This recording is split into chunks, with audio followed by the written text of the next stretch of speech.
Are the New York Jets finally back? Today, Fabian, Sommer, and I discuss the New York Jets, their outlook on the season, their bull case and bear case, and we take a look at their division price to see if we can find a number we like. That and more on today's show.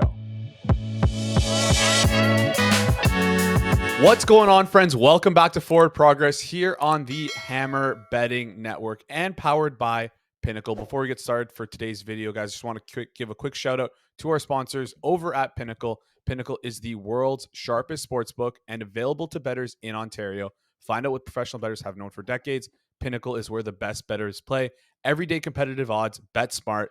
Bet Pinnacle. Must be 19 plus in Ontario. Please play responsibly and not available in the U.S. Guys, today I am joined alongside professional bettor Fabian Sommer. You can find him on Twitter at Suma810, and you can find him on the Forward Progress YouTube channel as well. So, Suma, what's going on, man? We got a fun video today. We're talking about one of your favorite teams. We're talking about the New York Jets. Are you excited to do this one today? Oh yeah, I'm absolutely am. I'm in general excited about talking about football because that offseason has been feeling so long, and I'm just ready for some football, man. We're like 2 weeks away, ready to kick it into action. So without further ado, let's get into today's video. We're going to talk about the Jets and like basically why a lot of sharps are like really into the Jets this year. Right now, their win total is lined at Pinnacle, the 9.5. It's juiced over minus 121. I mean, they are 10-1 to win the AFC. They are 15-1 to win the Super Bowl. I mean, the books love them, the sharps love them. What have the Jets done this offseason to make them make so many people so in love with them? It's pretty obvious, but like, why don't you tell us a little bit more about the moves that you like that they made? Yeah, I mean it's a very talented team overall, and they just replaced or arguably the worst starting quarterback in the league last year, Zach Wilson, with someone who was the league's MVP in 2020 and 2021. So, I mean, that for itself is probably a bull case for many people out there. You are just looking at the team that was very good at basically everywhere, or at least decent everywhere except quarterback, and now you are looking at Aaron Rodgers on Hard Knocks.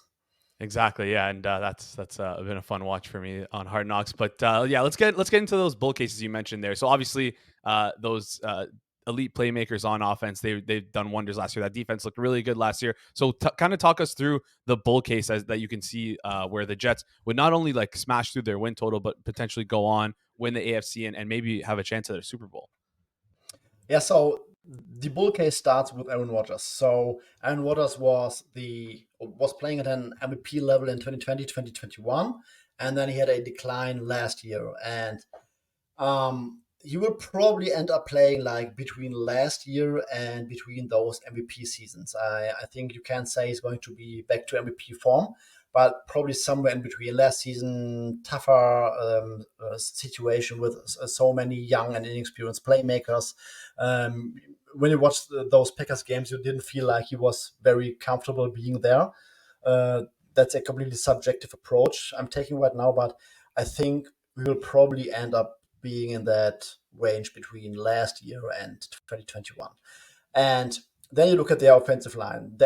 I think that the offensive line has a wide range of outcomes. In a perfect world, we are looking at week one, and we're looking at a starting formation of from left to right: Dwayne Brown, Laken Tomlinson, Connor McGovern, Elijah Vera Tucker, and on the right side, Mekhi Becton being back from injury. Becton played 27 snaps against the Panthers in the preseason, so he's slightly or slowly getting there. That would be the absolute dream case scenario for that offensive line. But I mean, Dwayne Brown is, I think, 37 years old. They expect him to be back, so we will see what happens come week one. But that would probably be the dream case scenario for them. Then you're looking at their receiving group. Garrett Wilson is an absolute stud. Aaron Lazard is the slot wide receiver 2 guy. Get great chemistry with Aaron Rodgers and Michael Hartman, who is going to do some funky yards after catch stuff and things like that. So there was a case to be made for that offense to be like a borderline top 10 unit if things go right. Then when we look at their defense, they were extremely healthy last year. So if they stay healthy, they're going to have not the greatest first string defensive line, but I would make the case that they might have the deepest rotation of edge players. When you look at that preseason game, yes, it's preseason, but the Jets' second, third string defensive line absolutely mauled that starting offensive line from the Panthers. Um, just I don't want to make fun of the Bears right now, but the Bears signed Yannick Ngakoue to I think 1 year, 10 million deal. Yannick Ngakoue is a pass rusher first. He's a decent pass rusher, but he has been struggling against the run like in his entire career. The Jets drafted Will McDonald at 15th overall, who has that kind of profile. He might not be that great pass rusher or that decent pass rusher that Yannick Ngakoue is, but he might be a decent pass rusher in year one. And while Ngakoue will be edge one for the Bears, the Jets will send this guy as the fifth edge rotation player from the bench at some point during the game. So it's crazy deep edge rotation. Great secondary behind it with Sauce Gardner, who's arguably the best cornerback in the league right now. So bull case is that the offense with a functional Aaron Rodgers, with a functional offensive line, will be a top 10-ish unit, and the defense with their steep pass rush, with their great secondary, will also be a top 10 unit. And if the Jets can get to a lead, I mean, you don't want to be a quarterback in the fourth quarter chasing like a 10-point difference against that pass rush. So that would be my bull case. If everything goes right, this is the kind of Jets squad that could go deep into the AFC playoff race. All right, that's interesting because yeah, this team is like, I mean, Aaron Rodgers is a great quarterback, but I still wonder if at 39 years old he can get it done. But I was just going to ask you one more thing before we get here. Do you think the success of this team is tied to Aaron Rodgers? Do you think there's a pathway for the Jets' success? Let's call success making the playoffs for them. Do you think there's a pathway for them to make the playoffs, even if Aaron Rodgers, let's say, is not performing to that MVP level he was performing at a couple of years ago, and he was kind of more so the player he was last year than he was a couple of years ago? I would like to say yes, but it's a very tough conference. So, I mean, Aaron Rodgers playing like last year, maybe not, but Aaron Rodgers playing like the 12th best quarterback in the game, paired with a great defense that might get it done for the playoffs.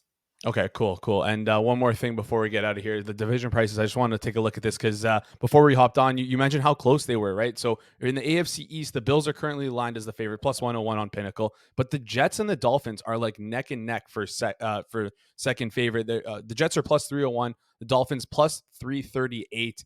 I mean, like why are they lined like that? Why are they lined so close together? And like, do you think that the Dolphins are in a better shape to win the division versus the Jets? I know the Jets are slightly more favorite, but I mean, do you think it should be this close or?